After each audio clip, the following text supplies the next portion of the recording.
For Monday, July 15th, 2019.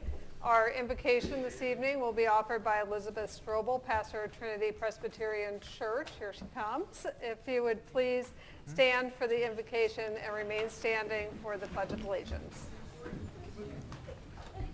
Join me in prayer. Most gracious God, we give you thanks for your many blessings so freely bestowed upon us here in Independence. We pray for your wisdom and guidance as decisions are made this evening. May the business conducted serve the well-being of all who live and visit our city. Help us to care for those in need and to be an example of a city that leads in peace, justice, and kindness. We ask this in your holy name. Amen. Amen. I pledge allegiance to the flag of the United States of America and to the republic for which it stands, one nation, under God, indivisible, with liberty and justice for all. Madam City Clerk, will you please call the roll? Councilmembers Huff. Here. Perkins. Here. Doherty. Here. DeLucy. Here. Robertson. Here. Van Camp. Here. Mayor Ware. Here. First on our agenda is citizens' request to speak to the council. We had one citizen sign up in advance, and I believe we have some who have signed up tonight to speak. Our first is Martha Ham, who requests to speak to the council regarding Proposition P. Madam Mayor?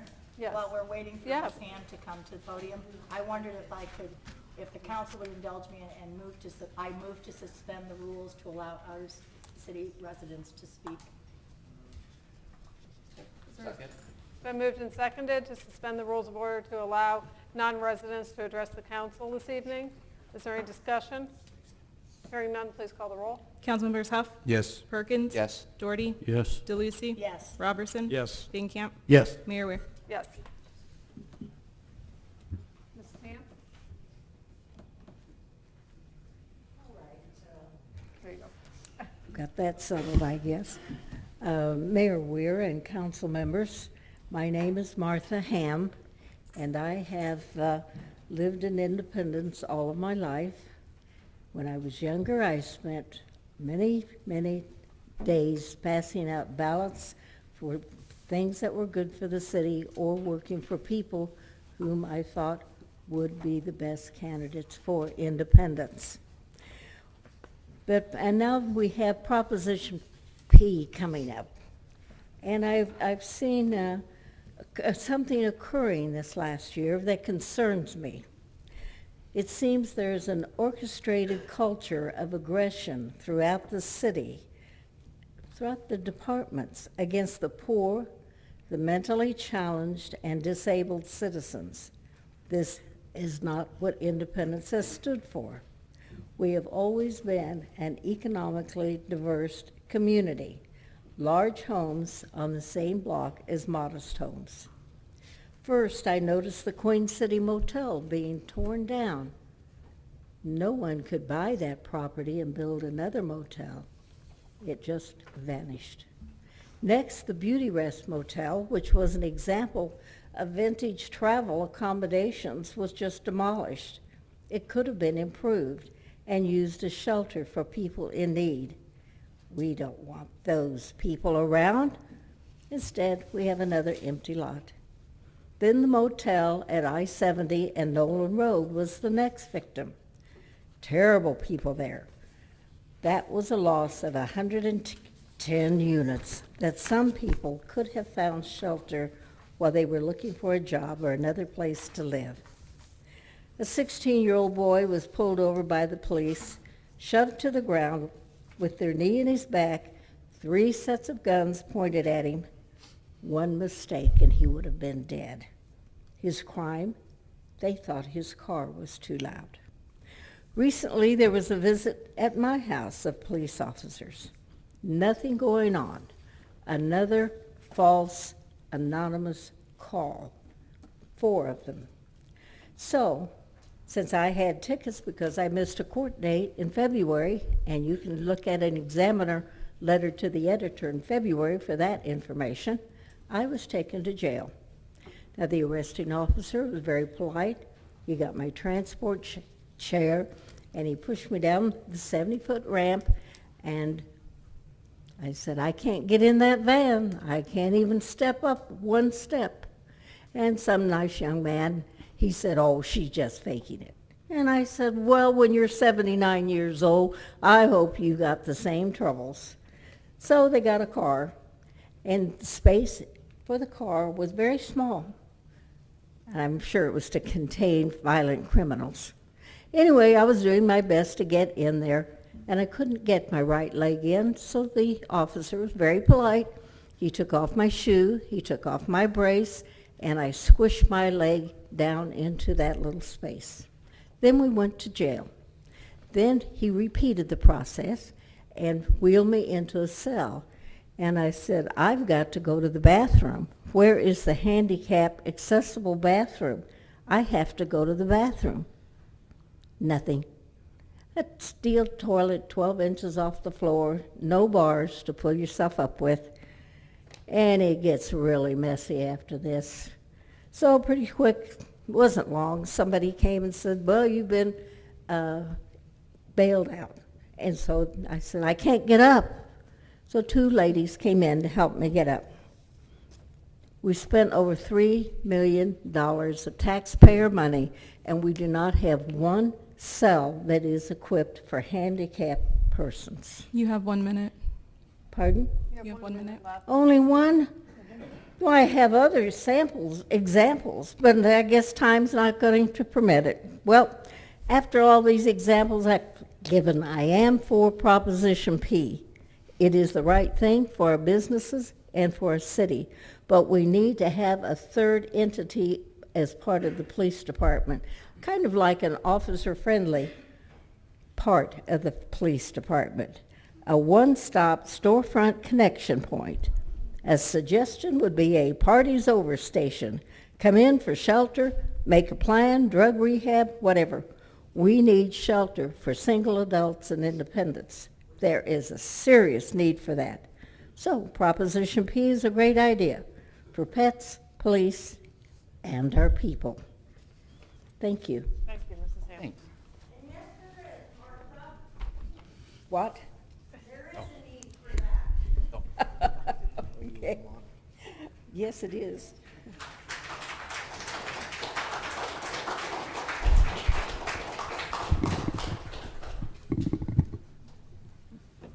Madam Mayor.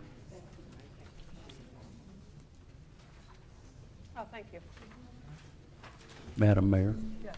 while we're having this passed out, I want to clarify some of the misinformation that Ms. Ham has laid out. Okay. One, I'm dealing with the Beauty Rest Motel, a place of prostitution, drug users, vagrants, child molesters, and massive amount of police and fire calls over the years, full of asbestos, termites, and other problems.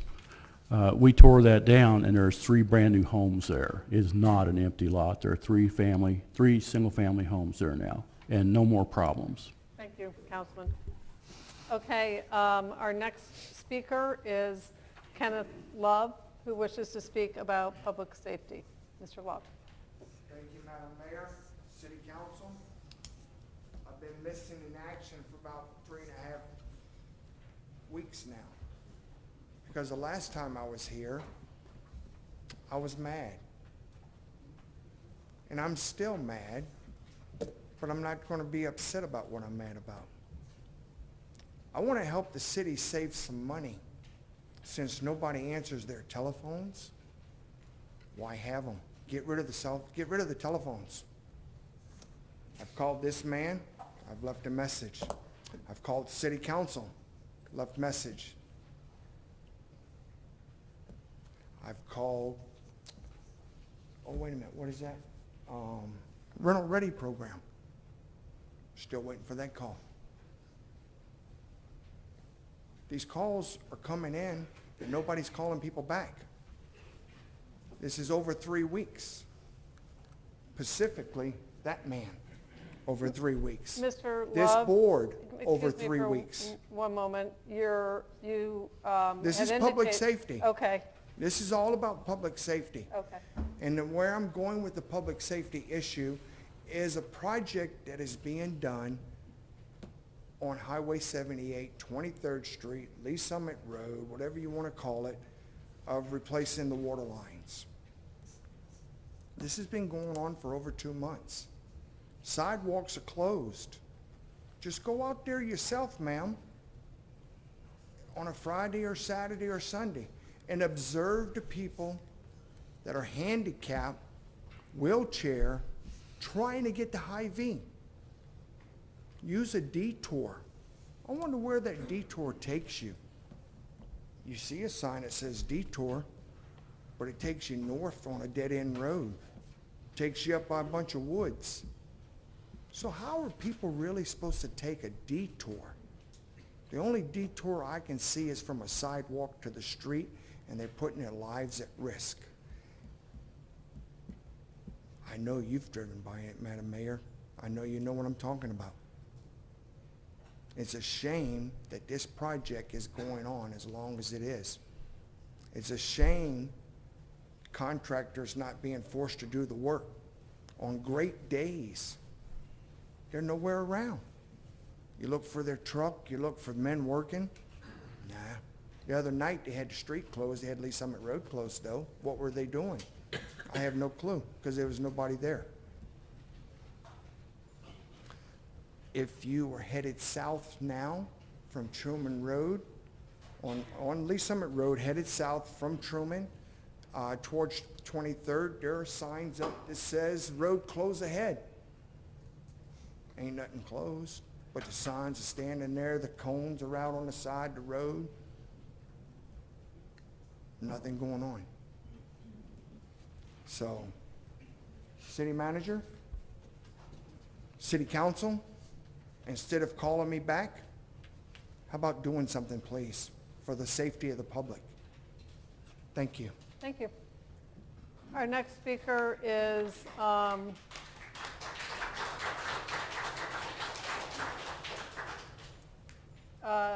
it Gary George? Is that correct? Gary George. Okay, I'm sorry.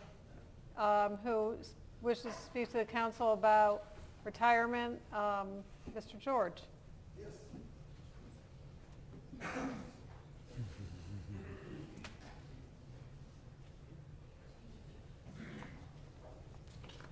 Honorable Mayor, members of the council, I've stood at this podium many times. A good friend of mine built this podium several years ago, so anyway, it's an honor to be back here tonight. I have a story to tell. I became a police officer for the City of Independence March 2nd of 1970, and I was here through April 1, 2002 when I retired.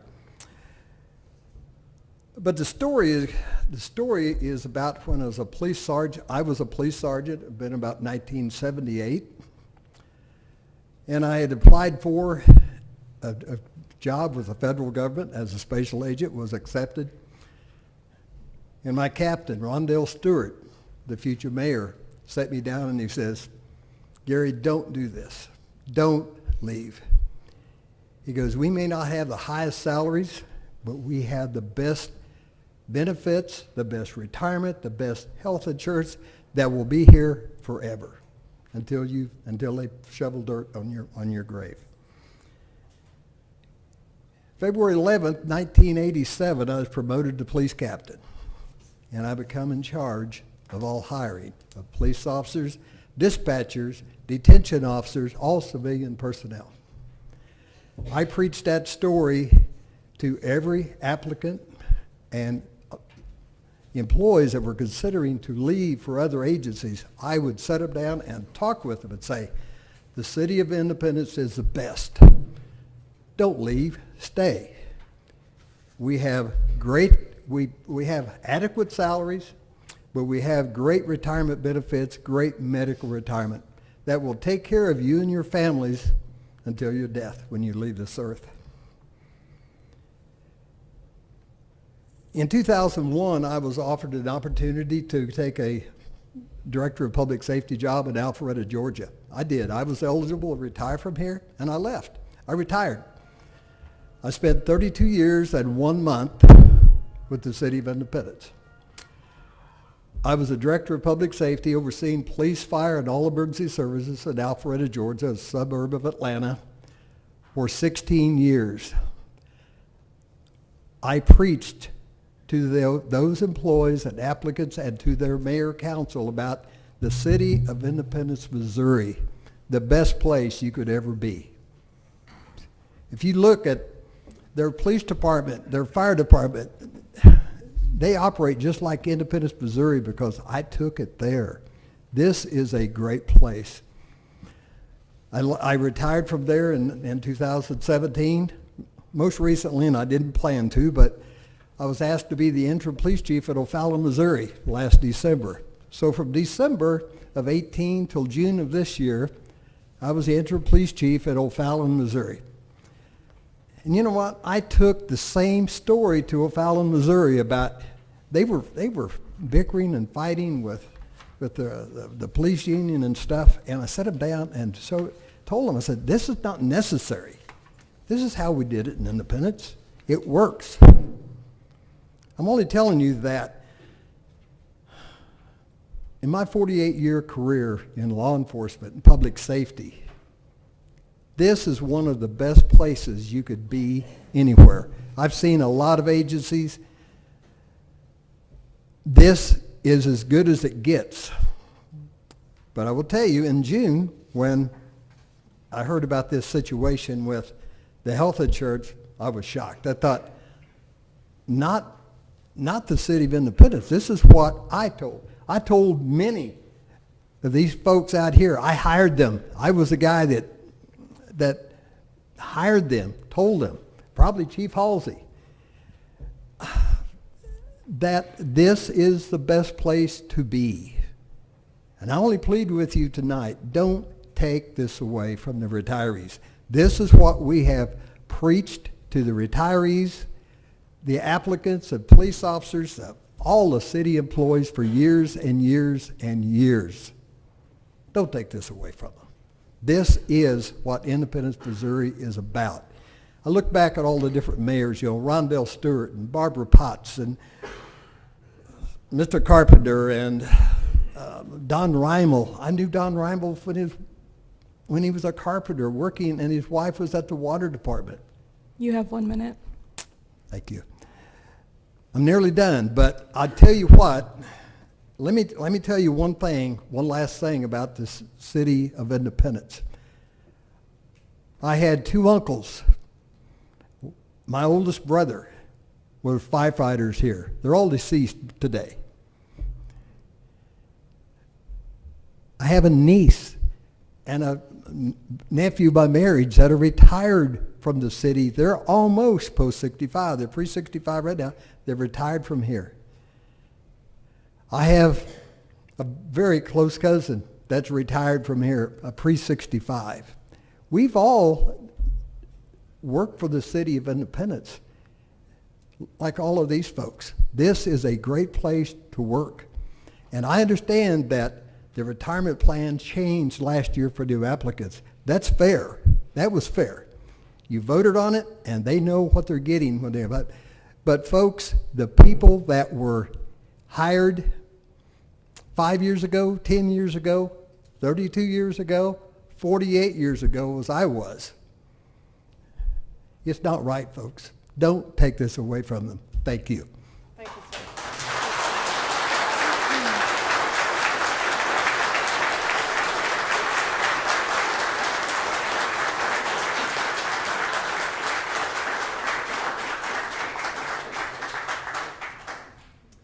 Our final speaker this evening is Bob Sorensen, who wishes to speak on amendment to the resolution for the Shirk Committee. As you make your way up here, Mr. Sorensen, it doesn't take us long to come up with acronyms, so I will tell you that this is the Special Health Insurance Review Committee. Mr. Sorensen. Thank you, Mayor. Thank you, City Council, for allowing me to speak. As you should know, that we had a meeting of the Loggers Retirement Group here less than a month ago. I was elected president of that group, and I've been asked to be the spokesman for that group. I'm here to speak on the amendment you're making to the resolution that you passed just a few weeks ago. The amendment, we're happy that we've been able to work with Zach and the assistant city manager in regards to making an amendment to that The biggest part of that was to make sure that the 65-year-old retirees had a representation on that new committee.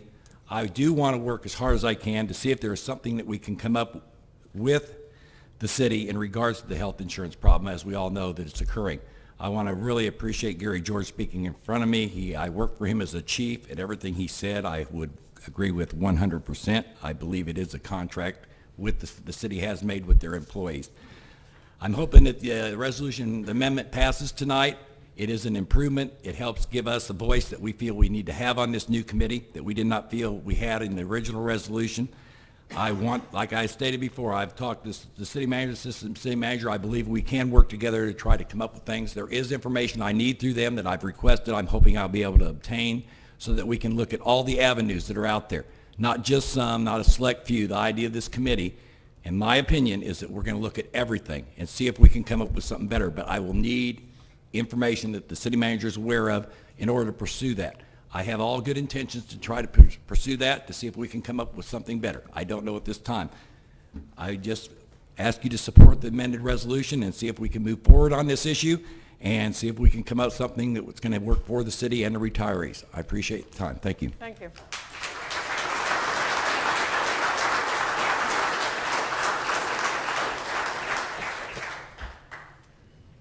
That concludes our citizens' requests. Thank you all for being here tonight to speak. This brings us to our consent agenda. Mayor Pro Tem. Mayor Weir, I move to approve the reports and recommendations of the city manager. Second. It's been moved and seconded. Are there any items any council member wishes pulled for separate consideration? Madam Mayor, Councilmember DeLucy? 1 and 2. Any others? Okay. Madam City Clerk, will you please call the roll on the consent agenda minus items number 1 and item number 2? Councilmembers Huff, Yes.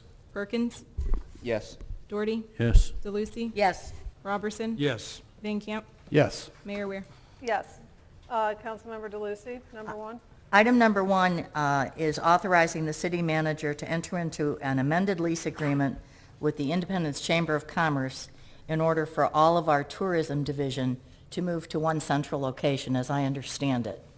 And as I also understand it, our rent is going to be increasing a little bit, but I would like the city manager to please explain to the citizens what it is we're doing in this. It'd be my pleasure. Madam Mayor, members of the council, as Councilwoman DeLucy alluded to, presently we have our visitors center for all tourism activities located in the historic courthouse as part of a 30-year lease that was signed a few years ago. Recently, our staff have been working in some pretty challenged conditions there, specifically related to moisture and humidity. We provided notice to our landlord about that. Those concerns went unaddressed, and the conditions just weren't acceptable either for the employees there or our visitors who are coming into that facility. So we had already set up a satellite office at the Chamber of Commerce building because of the natural gravitation of people who think that is the visitor center anyway. So what this would do is go ahead and lease out 4 additional office spaces, plus set up the visitor center and welcome center in the atrium of the chamber building as well. The amount that we're paying to the chamber will be increasing obviously over what we're paying now because of the increased footprint, but would be less than what we're paying under our lease with the county right now. Specifically, Mr. City Manager, our rent with the chamber is going from $600 a month to $1,500 a month, and yet we're saving $6,000 a month through our lease at the historic courthouse. Is that correct? The tourism fund will be enjoying quite a large savings over the rent that we're paying off of that. And this is a month-to-month lease? Correct. Thank you. I'd just like to comment on this. Thank you, Councilmember DeLucy. This community invested a tremendous amount to see the Jackson County Courthouse restored. It wasn't very long ago that the courthouse was locked, all but boarded up, not accessible to the public. I mean, through the efforts of Mayor Reimel in particular and Jackson County, that was a very important project to make that, which is the center point of our downtown, a beautiful and accessible building. we continue ourselves, as well as the other tenants in the building, including the Jackson County Historical Society, continue to have some issues with the condition of the building and maintenance areas that are not being addressed by Jackson County or the Jackson County taxpayers. This came to my attention some time ago, and I was very reluctant to lose our presence within that building, because when people come to Independence and they see this big, beautiful building in the middle of town, that's where they go and expect somebody to be there to answer their questions or to direct them. So I understand, the conditions have become such that it's not desirable or necessarily safe for our employees to be in there, but I am very concerned about us losing our presence within that building and potentially more and more county offices and perhaps the Historical Society vacating that building and reverting back to that building being totally inactive as it was many years ago. So I will absolutely support this because of the reasons that you stated and the savings, but I think that this bears a larger community conversation about how that building, which we have all invested in through our public funds and private donations and certainly private support for the Jackson County Historical Society, which is a private nonprofit organization that is a tenant there, how to address these neglected problems by the maintenance of that building. So, I would encourage us to continue to have those conversations with the county, to encourage our citizens to continue to set the expectations that that building be made accessible to the public, that the tourism attractions that are there, including the Truman Courtroom, be open, that the art collection museum be open for people to access. Otherwise, we're going to be taking an enormous step backwards in the city and in our downtown.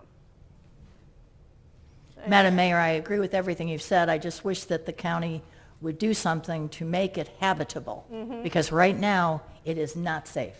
Correct. Agreed. I move approval of item number 1. Second. It's been moved and seconded. Is there any further discussion? Hearing none, please call the roll. Councilmembers Huff. Yes. Perkins. Yes. Doherty. Yes. DeLucy. Yes. Robertson. Yes. Van Camp. Yes. Mayor Weir. Yes. Item number 1 passes. Councilmember DeLucy, item number 2. I'm confused. I'm confused because item number 2 regards a purchase order for Techline Sport Lighting for LED exterior lighting at the event center. And yet later in our agenda is an ordinance, 19507, for over $200,000 for LED lighting for the event center. So, could someone please explain to me why we have both these items? Are they duplicates, or are we spending in excess of $378,000 on exterior lighting? Councilwoman, they are not duplicates, but Eric Urfer tells this story so much better than I do. I'll let him do it. Mayor, members of the council, thank you, Zach. It is not a duplicate. It's a process that we have to go through. These are actually SID dollars that are being used for this expense. So the first thing that you're approving is the actual contract for the purchasing of those lights. And that's item 2. That's item number 2. Okay. The second thing that you're approving is actually the money allocated from the SID to be brought into the city accounts so we can pay that bill. Okay. So it's a total of $228,000. Yes, ma'am. And this item number 2 is part of that larger number. It is. Thank you so much. Any other comments or questions on item number 2? I move approval of item number 2, Madam Mayor. Second. It's been moved and seconded. Is there any discussion? Hearing none, please call the roll. Councilmembers Huff. Yes. Perkins. Yes. Doherty. Yes. DeLucy. Yes. Robertson. Yes. Van Camp. Yes. Mayor Weir. Yes. Item number 2 passes. This takes us to our public hearings this evening.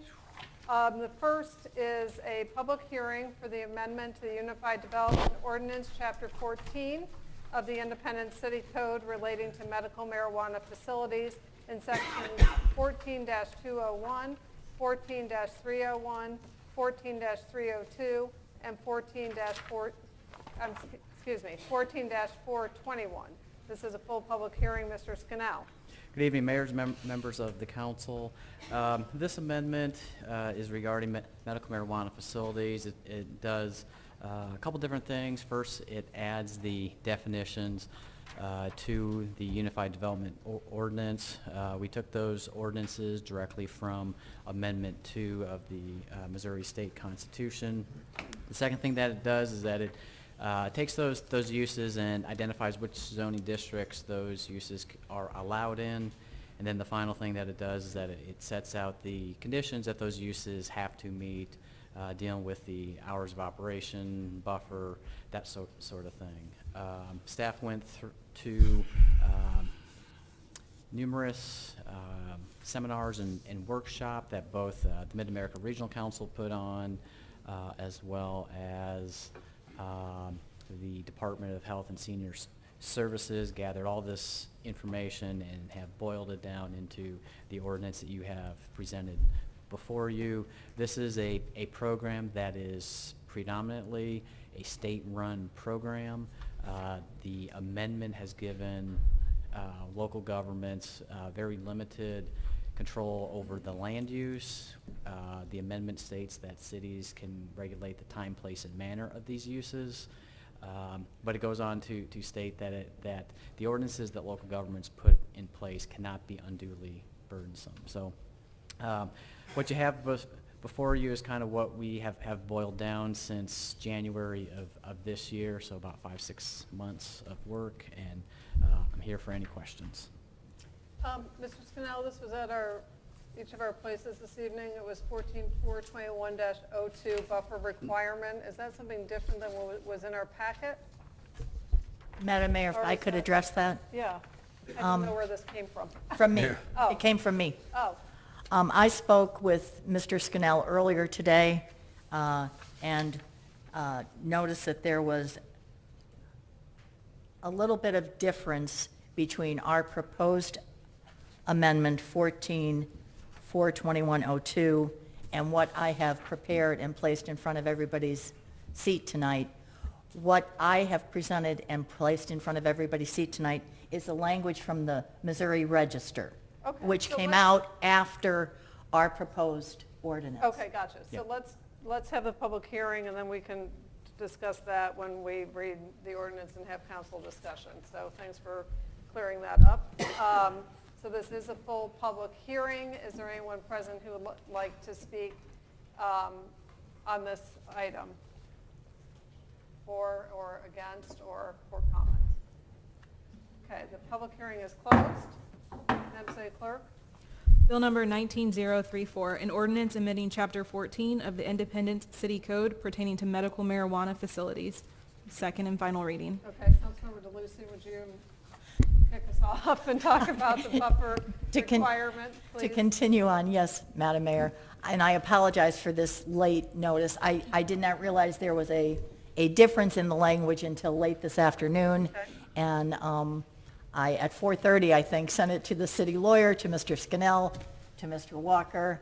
Basically, what I have done is simply adopt the language within the Missouri Register and deleted the second sentence in R 14-421-02.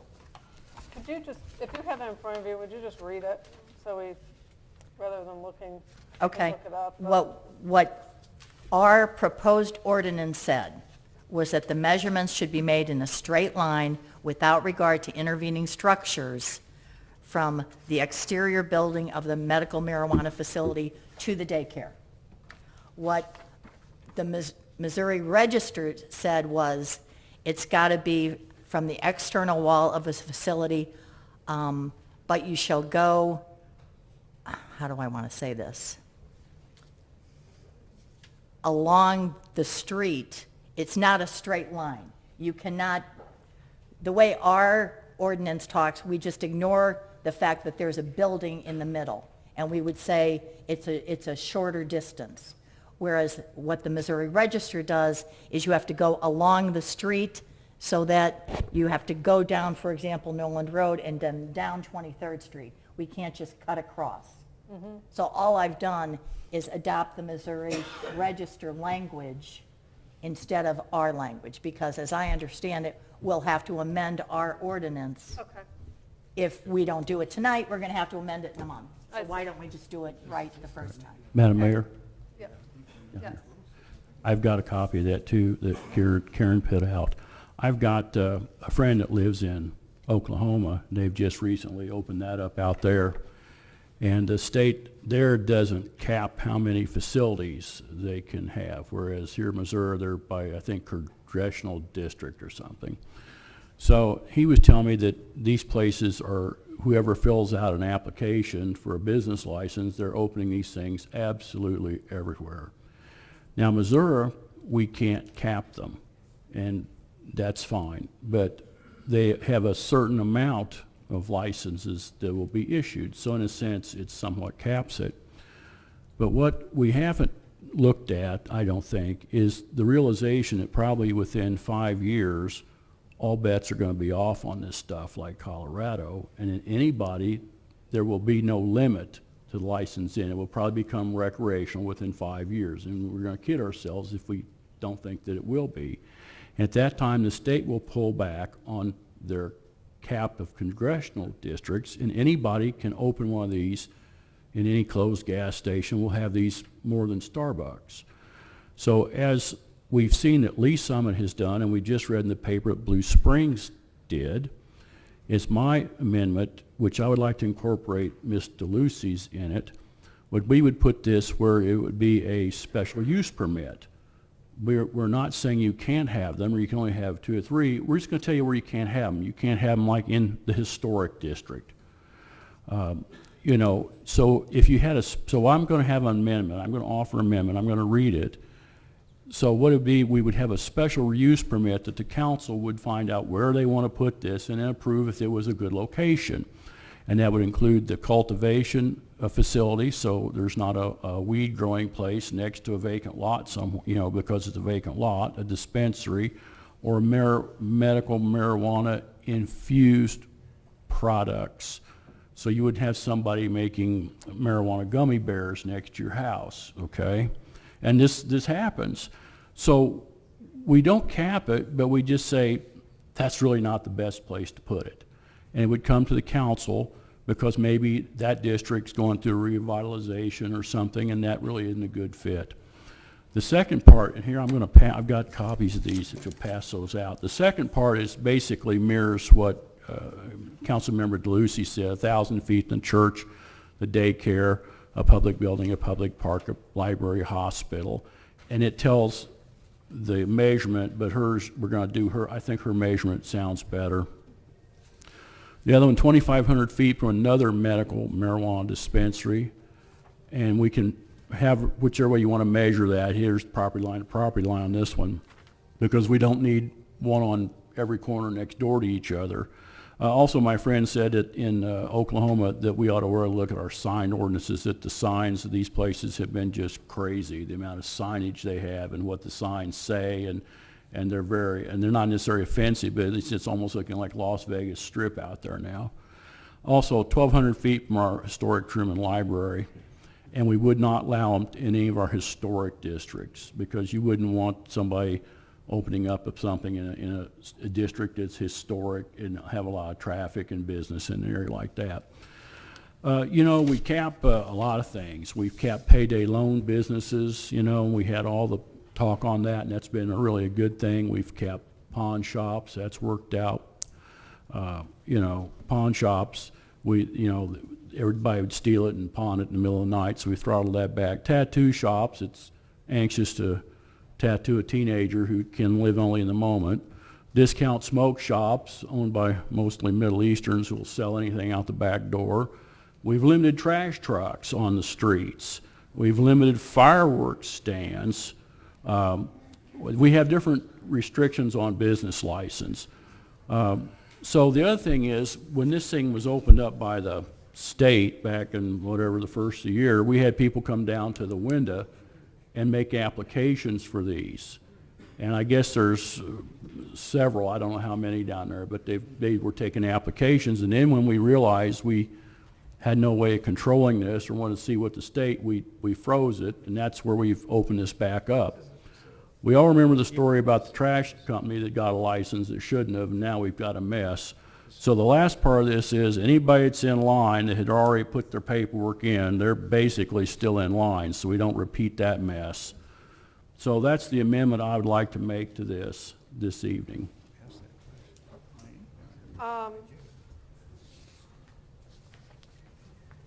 Mr. City Manager, I did read in the Examiner about the action that Blue Springs took. I don't recall off the top of my head, maybe, I know this is something we've been following closely. Do you know what Blue Springs and Lee Summit, I'm just out of curiosity, I'm not saying we have to do what they did, but I'm just curious, because to me that seems that it's overstepping the boundaries of the state law, but can you maybe enlighten us about that if you Sure. know?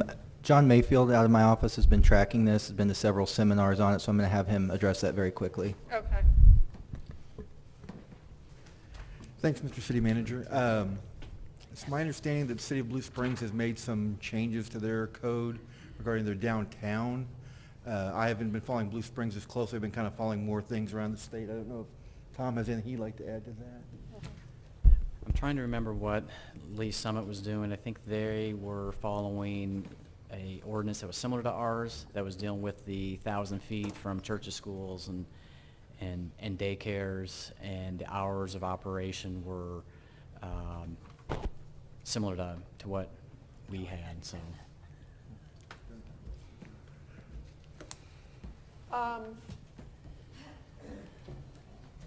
John, I know, and Tom, I know the two of you have been, as you say, attending a lot of meetings locally, regionally, and around the state. And what we've heard to this point from your reports is that the state is primarily directing and regulating this. And they've been very clear about how much local control there would be over the location, the issuance of permitting, that type of thing. So I just want to be sure that what we're considering here is not a violation of the state law, as we know it today. So, as we know it today, what the Constitution Amendment gives the cities the authority to do is to limit the time, place, and manner. That amendment and the DHSS rules say the cities cannot exceed the 1,000 feet from churches, schools, and licensed daycares. Those are the only three items that they list within both the Constitution Amendment and the DHSS rules. They do not talk about parks or city facilities or anything like that. So kind of what as we read that, we do not think that that is something that we can add to our ordinance. Madam Mayor. Madam Mayor. Yeah.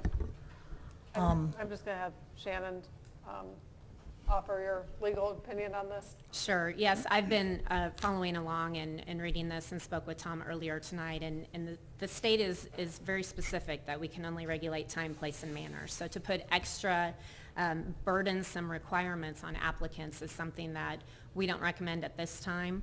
Things may evolve and change as we go forward, but right now we feel like our marching orders from the state are pretty clear. Okay, thank you. Yes. Well, I guess I don't consider a special use permit a burden. I just don't. No. I mean, I noticed in our proposed ordinance, they're conditional use permits, which doesn't tell the citizens what's going in next door. Right.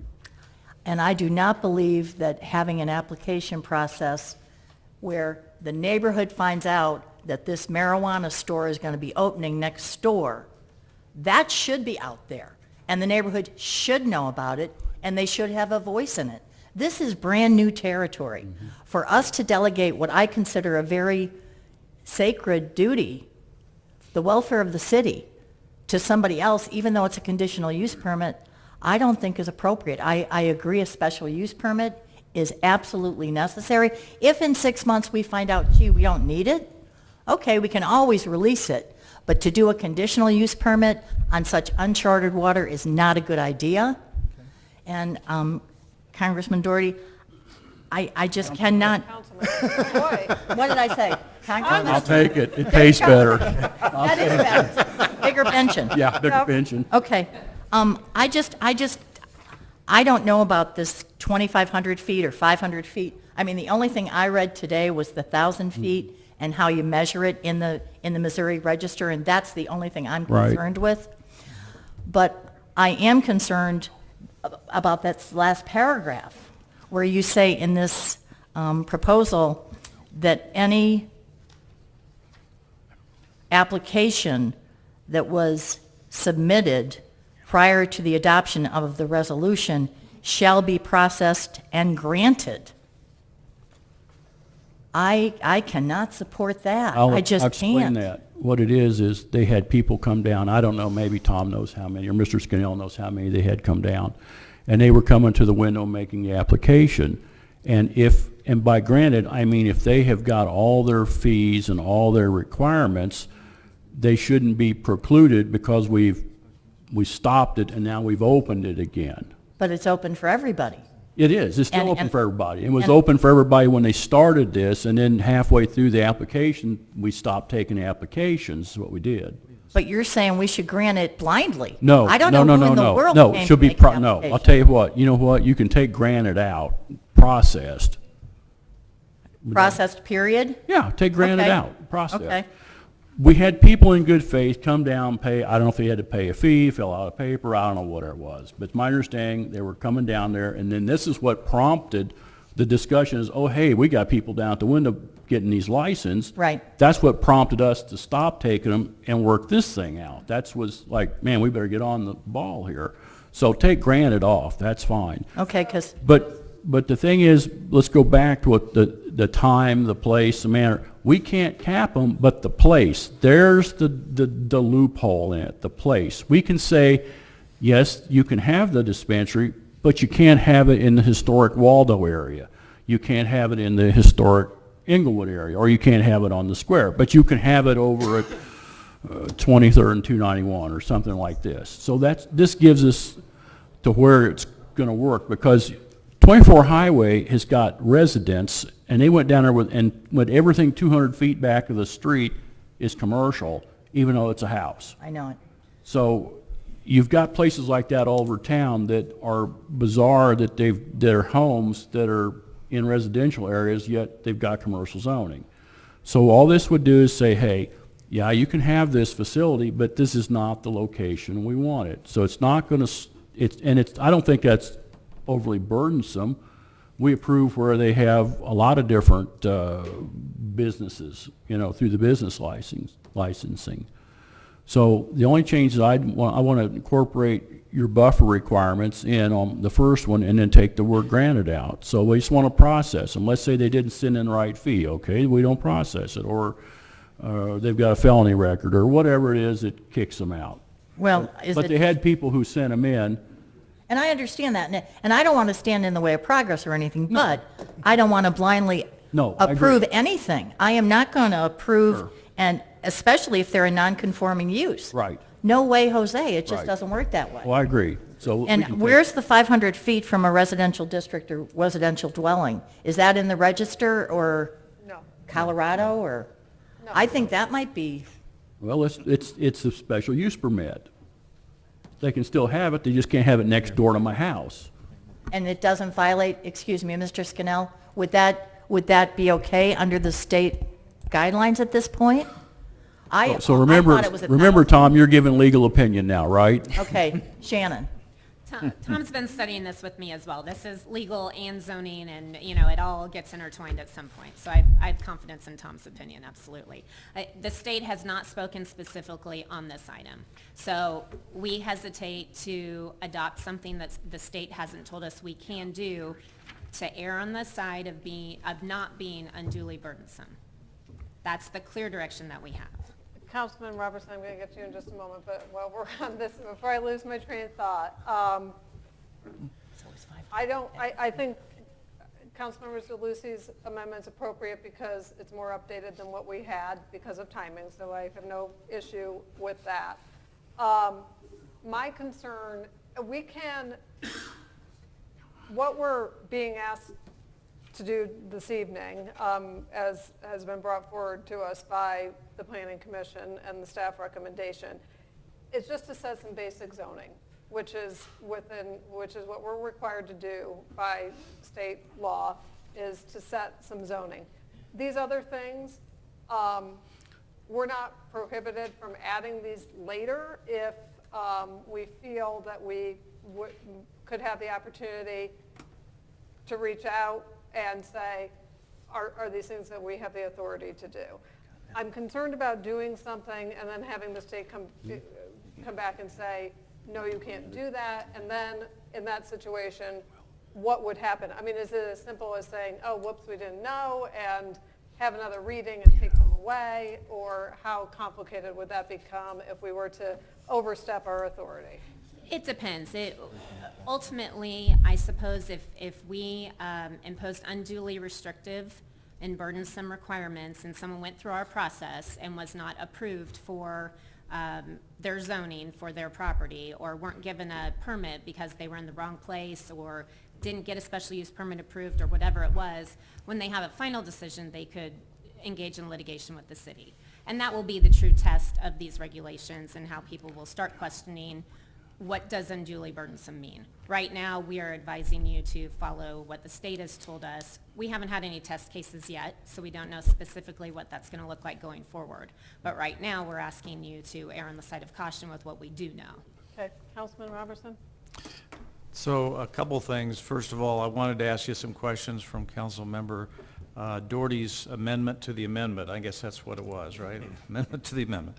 So, and I personally don't have a problem with a special use permit. I think actually it leaves a level of information for the public, and it also brings it directly to the council rather than using a UDO where the council has no idea what's been approved and it appears. And so the special use permit, I think we should go ahead and approve it and see what the state says. That can always be changed, and it's not a big deal. I had a question for probably John Mayfield. I'll do my best, council member. But maybe Tom knows too. I've got a lot of paper and a lot of things going through my head right now. Okay, so. well, it's my understanding that some of these restrictions that are in his amendment to the amendment are part of the state statute already. For instance, the medical marijuana dispensaries can't be close to a place that processes it, for instance. Doesn't there have to be a separation between the growing and the processing? My understanding, because I looked at that, yeah, I think they have to be separate facilities. They can't be done all in the same facility. I'm not familiar with where they're... You're not familiar, okay. Tom, are you? I'm not that familiar with that either. We can check through the regulations and see. I'm pretty sure, I read through some of the regulations, and I'm pretty sure they have to be in separate facilities. I don't recall that it said they had to be a certain amount apart, but this one just talks about they have to be in separate facilities, and I think that's a good idea anyway, that some of the processing as well as the sales have to be in separate facilities. Are you referring to a single location? Is that what you're... I know there's some terminology in there talking about a single location, like a dispensary has to be, it can't be like a dispensary, sell pizza on the side, no pun intended. Well. Yes. But there has to be a single location designated for that purpose. Is that what you're getting at, council member? Because there is language in there about that. It has to be a single location for a single purpose. Single purpose, yeah. Right, okay. right. Okay, I think I'm with you now, right. council member, okay.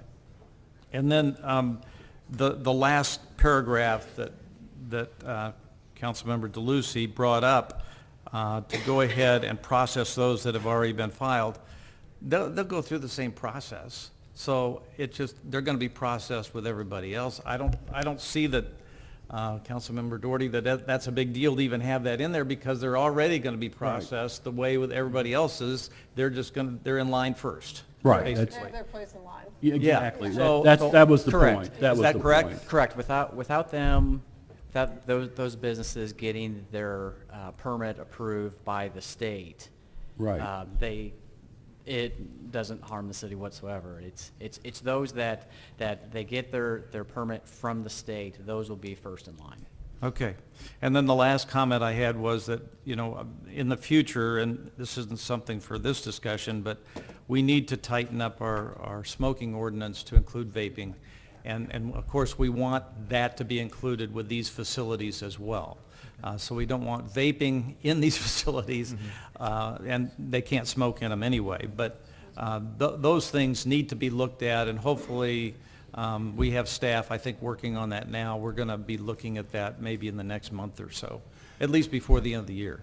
I think we have some of that in our rules already, and I know that the health director is working with the Board of Health about amending that, because the forum I went to held by Lauber Law Firm at the end of June, they said most cities, their smoking ban or ordinances usually refer to the word tobacco, so that this might be a good opportunity to also put the words marijuana in there and tidy it up a little bit.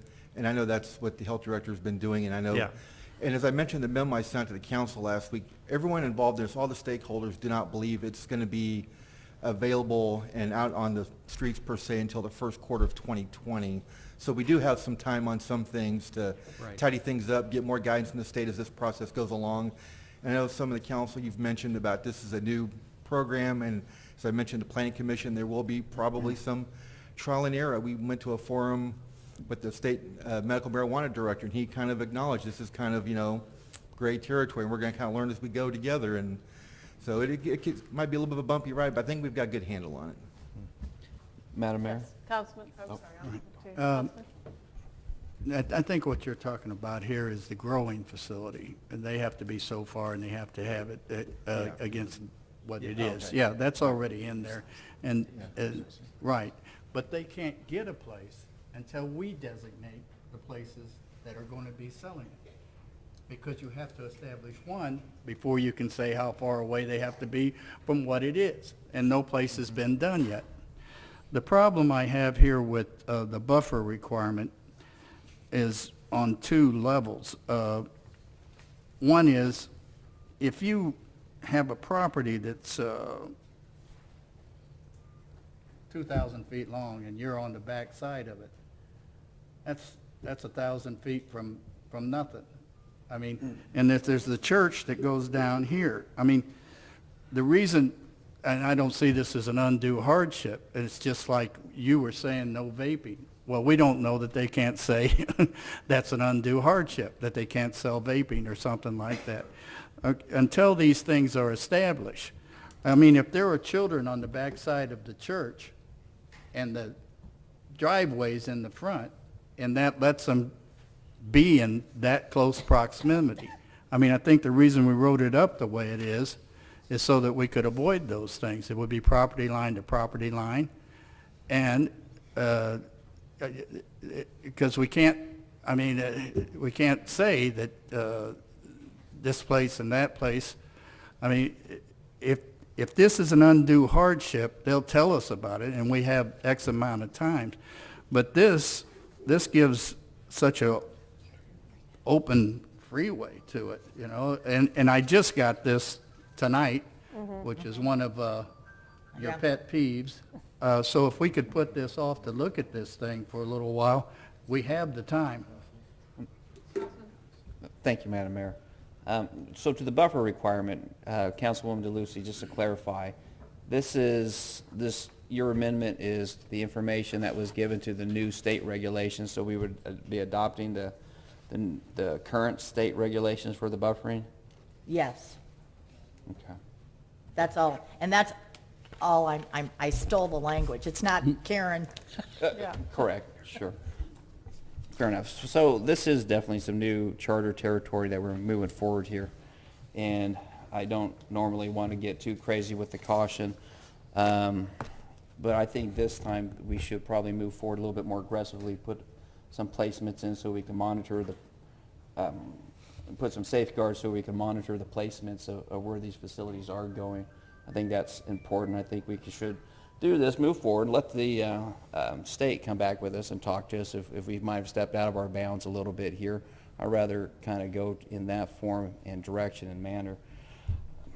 I think this is important. I think we should be trying to do some trailblazing work here on this, and we'll see what the state has to say, but I think these safeguards, I think our citizens deserve some safeguards with this that's being thrusted upon us, and we're trying to do the best we can.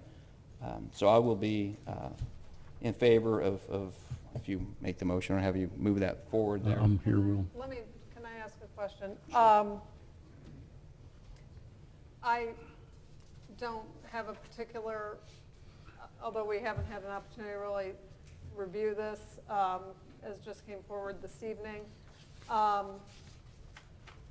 But, you know, on the surface, I don't see any particular issue with it.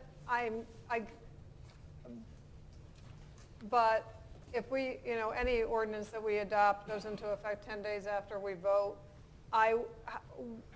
what can we do? I don't want to just sit back and let the state figure out what we did. I mean, how will we communicate if we were to adopt these amendments this evening? How can we reach out to the state prior to them going into effect to make sure that we are not violating state law? I mean, it sounds, you know, we all think, well, it's easy enough to undo, but we don't know. I mean, we don't know what hassle we're walking into if we are overstepping our authority. As Councilman said, we do have a special meeting called for Monday evening. We could adopt the underlying UDO amendments this evening, postpone these other things until next week and take them up again once we are able to do a little bit more research on it. But barring that, if the council's prepared to move forward with this evening, how can we reach out to the state and make sure that we are, that we're not, you know, walking into a mess before this, we have the chance to undo what we did?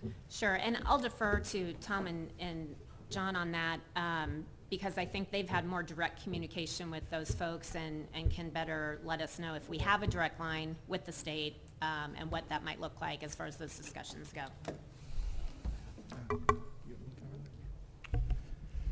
Okay. I'm sure that we can reach out to the state medical marijuana director and get some more guidance on this tomorrow. I would just be very, very cautious of anything you adopt tonight. I've been to 4 meetings, had a large room of attorneys in every room, most of them urging municipalities not to do a special use permit. There will be a process in the application process where there has to be a fingerprint check and a state and federal background check. So it's not just, you know, John Citizen can't wake up tomorrow and say, you know, I've got a checkered past, but I think I want to open up a medical marijuana facility. There is a long process to go through. I think a lot of municipalities, my understanding is, are proceeding with caution, only because of the way the amendment is worded, and as in my memo, you know, I stated there are a few businesses that are actually part of the Missouri Constitution. And the amendment, the way it's written, gives the state 95% of the control, but we can certainly reach out and get some guidance and let them know that this is kind of the direction we're going. Do you have a problem with that? And then if they tell us that, you know, we find that to be a little troublesome or a little unburdensome, we could come back maybe next week and make any adjustments as needed, would be my advice. Tom, you have anything you want to add? Yes, Councilman. In closing, you know, one time we decided we were going to outlaw wireless cell towers and then had to cough that one back up 30 days later. We are always on the back burner on stuff like this. You know, we were once called the meth capital because we were behind the 8 ball on enforcement. The other cities are using this angle with a special use permit to help control this as time moves on. Probably won't affect any of this right now. And as Mr. Mayfield said, someone's going to not wake up and open a weed shop. No, but someone could rent to that guy who passes it, and that's the deal here. It's not how many licenses there will be, and let's face it, they're going to be mostly in the big cities because they're in congressional districts, and in a rural area, a congressional district is set by population. So the higher density population will have the predominance of the license. So you know that's Kansas City, Jackson County, St. Louis, so forth. So we will have the largest amount of these licenses as a big city. We've got to get some kind of a handle on it now, because once the caps come off, then we won't be able to restrict it. So by putting this special use thing in, as Lee Summit has dabbled in Blue Springs, and other cities will follow suit. If you watch the paper in the next 6 months, and as they said, we've got to the first year before they probably will open these, the state will certainly reach out if we've overstepped our bounds, and we can tweak it then. But all I'm offering here is a building block to start with, so people who are considering buying in a historic district or an area where it's not suitable would think, well, that will have to go before a council, and there's probably not a good chance that'll pass. And that's all this does, and that's why I would like to go ahead. I'm going to go ahead and try to run it through. If you don't do it, fine, whatever. But it's easier to throttle these back now than it will be after we have a huge amount of them lined up at the door. And what is the date that they can, you shared that with us in the memo. What is the timeline? The timeline is that the application process will be from August 3rd to August 17th. The business folks need to know what the rules are prior to turning in their applications. Why we need to move now. Well, I mean, we do have a meeting next week, which would be ample time to review these and then, check with the legality. And then Amendment 2 says that they have until December 31st, 2019 to grant all the licenses. Okay. Oh, Okay. Yes. okay.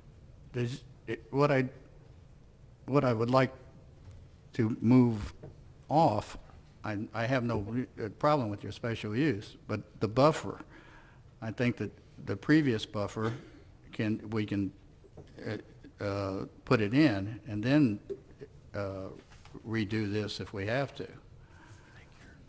I mean, you're not making this a part of what you're doing, right? Yes, Councilmember DeLucy's is part of this, yes. I'm amending, she has an amendment for the buffer, and I'm amending these to her amendment. Okay. I would like to ask that we, instead of voting on these amendments together, would you be willing to vote on them? You have 4 things listed here. To vote on those separately? No, not really. No, no, you don't Just want leave to, it, leave it alone. There it is. It's very simple. Madam Mayor, can Yes. I make a motion to postpone this till next We already week? have a motion, that's the problem, right? Pardon? We already have a motion on the floor with amendments. No. we Nobody haven't made a any motion? Nobody made a motion? No. No. All we I'd have like is to the make a second. motion to postpone this a week, till next Monday. The ordinance or Yes. the amendments? The ordinance? The ordinance, And the amendments? yes. Whole 9 yards. Give everybody a chance to read everything. Give you a chance to make that phone call to your new best friend and inform You've us. been my friend for a while, actually. I know him well, yeah. Okay. Is there a second? Postpone till July 22nd? No? Okay. No? Okay. Okay, so All right, so,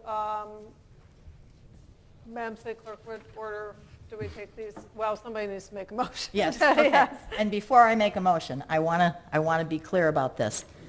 Mr. Doherty, Yes. you are in agreement with my language, which is Yes. the Missouri Register. Yes. For the first bullet point, 'cause I hadn't seen that lately because it changed. okay? Yeah. And then, are you in agreement with shall be processed, period? Yes. Okay. And strike the word granted. And also non-conforming use? Everything after process, period, nothing else? Yes. Okay. Sure. Madam Mayor, I move to amend, let's see. 19034. Thank you so much. 19034 by the amendment by Mr. Doherty and also my amendment. And I'll second that. Okay, it's been moved and seconded. Is there any further discussion? Hearing none, please call the roll. Councilmembers Huff, Yes. Perkins, Yes. Doherty, Yes. DeLucy, Yes. Robertson, Yes. Van Camp, No. Mayor Ware. No. Amendment passes. Now we need to vote on the ordinance as amended. Move approval of 19034 as amended. Second? It's been moved and seconded. Any further discussion? One more point of discussion. Yes. I think it's kind of ridiculous we have the hours from 8 a.m. to 10 p.m. I mean, it's longer than any pharmacy unless it's a 24-hour pharmacy. And there's going to be a very limited number of people that are going to access these medical marijuana. So the shop that has these hours are going to have to man them. It's going to be a burden on whoever owns those shops. And I don't think anybody's going to come in at 9:50 to buy their medical marijuana at night. I think it's kind of ridiculous that it's not 9 to 5. But we can limit it to time and place according to the state. Mr. Scannell, excuse me. I have a question on that. Does that mean they're allowed to be operating that hour? That doesn't mean they must be operating during those hours. I mean, we have hours of operation for all kinds of businesses, restaurants, whatever, who choose to shorten their hours, correct? Correct, yes, yeah. So is that your understanding? Is they're Correct. allowed those hours of operation, but they're not restricted to, they're not mandated to those hours of operation? That is correct, yes. Because there are people who, because of work schedules and other things, do, need extended hours to access their prescribed medications. I mean, is my feeling about that. It doesn't mean they have to be open those hours. It means that that's a window of time that they may be open. Correct. Okay. Okay. Well, Madam Mayor? Yes. It's my understanding from this ordinance, it says, the distribution of marijuana shall occur upon the premises or the delivery from the premises between the hours. Between the hours. So when it says shall, I take it that it has to be open. That's not what Mr. Scannell explained. I know, but I would Madam Mayor? say that usually a legal interpretation. Madam Mayor? I understand what Councilman Roberson says. I don't want a giant neon leaf light blinking all night down the street. But the same token is, we do see that we could say, well, they can only be open between 10 a.m. and noon. That's 2 hours, and that would, so I can see where there probably is, they've got these parameters, so we might not be able to limit it very much, but I understand your point there. But I think what they did is, they knew could pull that number, so well, yeah, you can be open between, 10 a.m. and 1 p.m. and that's it. So they put it on there where those were the hours, so they wouldn't be 24/7. But yet they put those hours on there, so we wouldn't restrict it to maybe 1 or 2 hours a day, or every other day, or Monday, Wednesday, Friday type thing. So I think you're right that they're stuck with those hours, but. And if we do a special use permit, we can Yeah, you could further probably. restrict it in yes. different areas. You could right? say that business couldn't be open after 6 o'clock if it was in a certain area. Yeah. But, Okay. yeah. The shopping mall out there at Independence Center, those stores are dictated when they can open, and that's part of their lease. So let's say if they went to the old Applebee's spot in Independence Center, then they had set hours. Yeah. So, yeah. Okay. That could maybe be a good angle on that. Madam Mayor, I just want to clarify. I think what you're looking at is the narrative from the staff report. The actual language that will be in the ordinance actually talks about when marijuana cannot be sold. And it says that no sales or distribution of marijuana shall occur upon the premises or by delivery from the premises between the hours of 10 p.m. and 8 a.m. So that would leave a choice between those other hours that it's open. Thank you. Okay. Any other discussion? Madam City Clerk, please call the roll on the ordinance as amended. Councilmembers Huff, Yes. Perkins, Yes. Doherty, Yes. DeLucy, Yes. Robertson, Yes. Van Camp, No. Mayor Ware. No. Ordinance passes. This takes us to our next public hearing, which is a public hearing for a rezoning from R6 Single Family Residential to I1 Industrial for the property located at 13000 East Kentucky. This is new information only. Mr. Scannell. Yes, Mayor, members of the council, this application was heard before the Planning Commission, and there's no new information to report. Are there any comments or questions from the council? Public hearing is closed. Madam City Clerk. Bill number 19043, an ordinance approving a rezoning from District R6 Single Family Residential to District I1 Industrial for property located at 13,000 East Kentucky Road in Independence, Missouri. Second and final reading. Is there any discussion on this bill? Hearing none, please call the roll. Councilmembers Huff, Yes. Perkins. Yes. Doherty. Yes. DeLucy. Yes. Robertson. Yes. Van Camp. Yes. Mayor Weir. Yes, ordinance passes. Our final public hearing is a public hearing for the rezoning from O1 Office Residential to C2 General Commercial for the property located at 20001 East Jackson Drive. This is new information only. Mr. Scannell. Yes, Mayor, members of the council, this application had its public hearing before the Planning Commission on June 11th, and they had supported it, and there's no new information to report on this case. Is there any comment or question from the council? This public hearing is closed. Madam City Clerk. Bill number 19045, an ordinance approving a rezoning from District 01 Office Residential to District C2 General Commercial for the property located at 20001 East Jackson Drive in Independence, Missouri. Second and final reading. Is there any discussion on this bill? Hearing none, please call the roll. Councilmembers Huff, Yes. Perkins, Yes. Doherty. Yes. DeLucy. Yes. Robertson. Yes. Van Camp. Yes. Mayor Weir. Yes, ordinance passes. We have one non-ordinance action item this evening. Madam City Clerk. 24 Highway Bridge Enhancement Payment Change with Missouri Highway and Transportation Commission. Is there any discussion on this item? Hearing none, please call the roll. Councilmembers Huff, Yes. Perkins. Yes. Doherty. Yes. DeLucy. Yes. Robertson. Yes. Van Camp. Yes. Mayor Weir. Yes, item passes. Well, this takes us to our second readings, and we have one emergency ordinance that will require 2/3 majority vote for passage.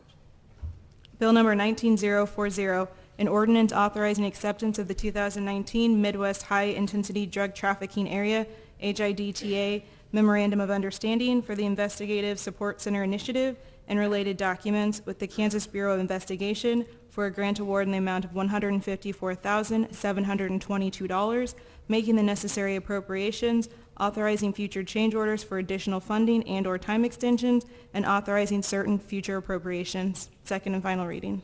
Is there any discussion on this bill? Hearing none, please call the roll. Councilmembers Huff, Yes. Perkins. Yes. Doherty. Yes. DeLucy. Yes. Robertson. Yes. Van Camp. Yes. Mayor Weir. Yes, ordinance passes. Bill number 19041, an ordinance authorizing acceptance of the 2019 Midwest High Intensity Drug Trafficking Area, HIDTA, Memorandum of Understanding, MOU, for the Investigative Support Center Initiative and related documents with the Kansas Bureau of Investigation for a grant award in the amount of $139,161, making the necessary appropriations, authorizing future change orders for additional funding and/or time extensions, and authorizing certain future appropriations. Second and final reading. Is there any discussion on this bill? Hearing none, please call the roll. Councilmembers Huff, Yes. Perkins. Yes. Doherty. Yes. DeLucy. Yes. Robertson. Yes. Van Camp. Yes. Mayor Weir. Yes, ordinance passes. Bill number 19042, an ordinance authorizing and directing the city manager to execute floodplain property leases according to the terms of the attached lease. Second and final reading. Is there any discussion on this bill? Hearing none, please call the roll. Councilmembers Huff, Yes. Perkins. Yes. Doherty. Yes. DeLucy. Yes. Robertson. Yes. Van Camp. Yes. Mayor Weir. Yes, ordinance passes. Bill number 19044, an ordinance vacating an existing easement recorded at Book 661, page 462 of the Jackson County Deed Records and located at 17221 East 32nd Street South. Second and final reading. Is there any discussion on this bill? Hearing none, please call the roll. Councilmembers Huff, Yes. Perkins. Yes. Doherty. Yes. DeLucy. Yes. Robertson. Yes. Van Camp. Yes. Mayor Weir. Yes, ordinance passes. Bill number 19507, an ordinance appropriating $275,000 in the city's Event Center Fund from the Event Center Community Improvement District, CID, for capital outlay expenditures at Silverstein Ice Centers Arena. Bill number 19507, an ordinance appropriating $275,000 in the city's Event Center Fund from the Event Center Community Improvement District, CID, for capital outlay expenditures at Silverstein Ice Centers Arena. Second and final reading. Is there any discussion on this bill?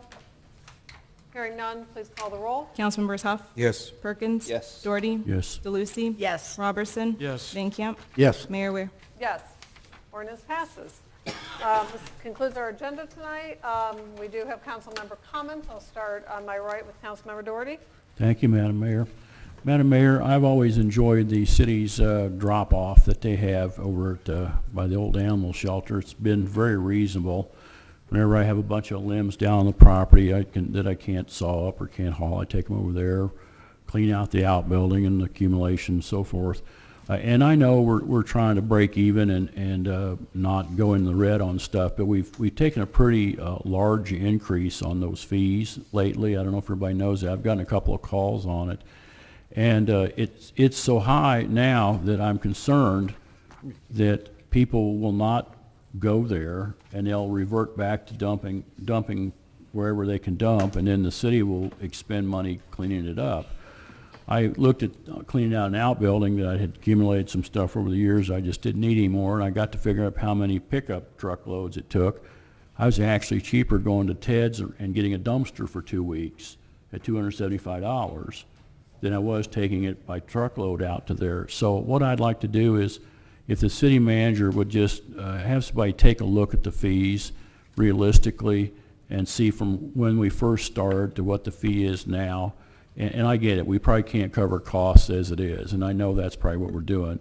But maybe reconsider those to a point where everybody would be able to, citizens that are residents, be able to bring stuff there at a reasonable reasonably to get rid of this stuff and help keep the yards cleaned up, and not this stuff just end up on a street corner and then Public Works picks it up. So that would be just backwards of what we're trying to accommodate. And I know we've got a lot of staffers that work out there, and and the fees for the company that picks the stuff up has went up. I get that, but sometimes there's just things the city has to provide as a service to the citizens, and I think this is one that was really good. So maybe take a look. I'm not saying we should change them, but maybe take a look at them and see what they are realistically, and maybe reevaluate it and get back with us sometime.